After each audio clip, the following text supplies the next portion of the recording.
सुप्रभात। अभी मैं रहीम के दोहे, शब्दार्थ एवं उनकी व्याख्या बताने जा रही हूँ। रहीम के दोहे इस प्रकार हैं। कही रहीम संपत्ति सगे, बनत बहुत बहुरीत, विपत्ति कसौटी जे कसे, तेई साँचे मीत। शब्दार्थ इस प्रकार है। संपत्ति अर्थात धन दौलत, बहु अर्थात अनेक, रीत विधि तरीका, विपत्ति संकट मुसीबत, कसौटी जांच परख, जे अर्थात जो, तेई वे ही, सांचे का अर्थ होगा वास्तविक, मीत का अर्थ है मित्र। इस दोहे का अर्थ इस प्रकार है। रहीम कवि कहते हैं कि किसी भी मनुष्य के पास जब तक धन दौलत संपत्ति रहती है तब तक बहुत से लोग अनेक प्रकार से उसके अपने नाते रिश्तेदार बनने की कोशिश करते हैं, किंतु रहीम के अनुसार सच्चे मित्र तो वे होते हैं जो मुसीबत के समय साथ नहीं छोड़ते और वे विपत्ति की कसौटी पर खरे उतरते हैं। अगला दोहा इस प्रकार है। जाल पड़े जल जात बही, तजी मिनन को मोह, रहीमन मछली नीर को, तौन छारती छो। शब्दार्थ इस प्रकार होगा। जाल अर्थात जाल, परे पड़ने पर, पकड़ने पर, जात बही अर्थात बह जाना, तजी छोड़कर त्याग कर, मिलन अर्थात मछलियाँ, मोह अर्थात प्रेम, नीर अर्थात पानी, तौ अर्थात तब भी, छोह का अर्थ होगा लगाव प्यार। इस दोहे का अर्थ इस प्रकार है। इस दोहे में कवि रहीम ने मछलियों के नीर प्रेम का वर्णन किया है।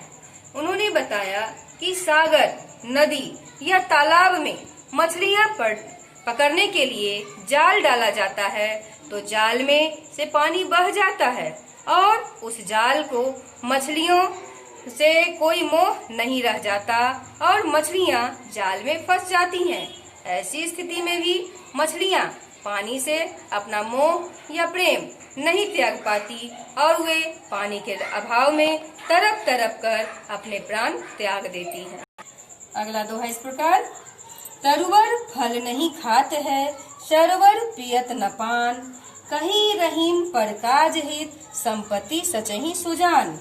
शब्दार्थ इसका इस प्रकार होगा।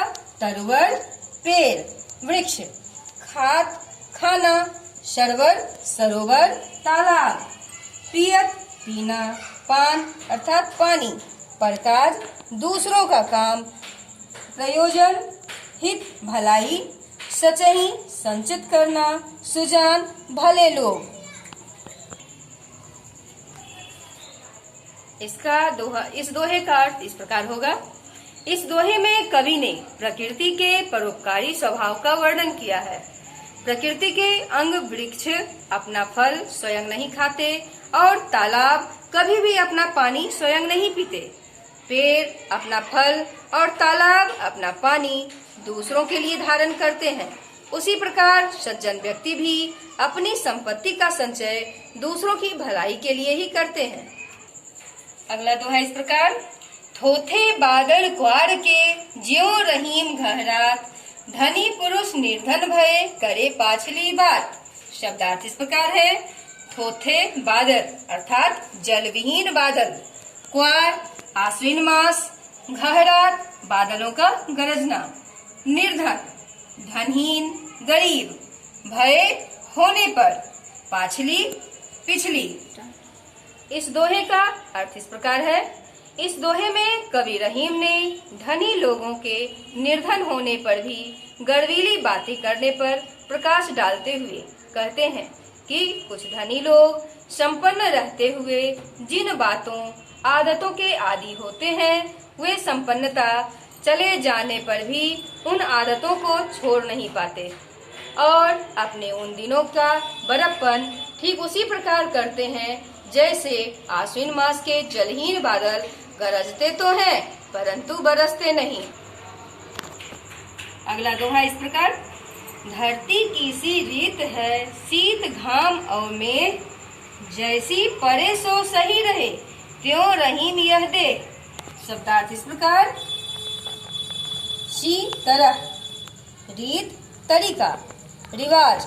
शीत अर्थात सर्दी, घाम अर्थात धूप, मेघ अर्थात बादल, वर्षा पड़े पड़ जाए। सही का अर्थ सहन करना, त्यों उसी प्रकार, देह शरीर। इस दोहे का अर्थ इस प्रकार है। इस दोहे में कवि ने धरती और मनुष्य के शरीर की सहनशीलता की तुलना करते हुए कहा है कि मनुष्य का शरीर भी परिस्थितियों के अनुसार समायोजित कर लेता है। इस शरीर को सर्दी, गर्मी, वर्षा अर्थात विषम परिस्थितियों में कठिनाइयों को उसी प्रकार सहना पड़ता है जैसे धरती सर्दी, गर्मी और वर्षा की अनेक कठिनाइयों को सहन करती है। धन्यवाद।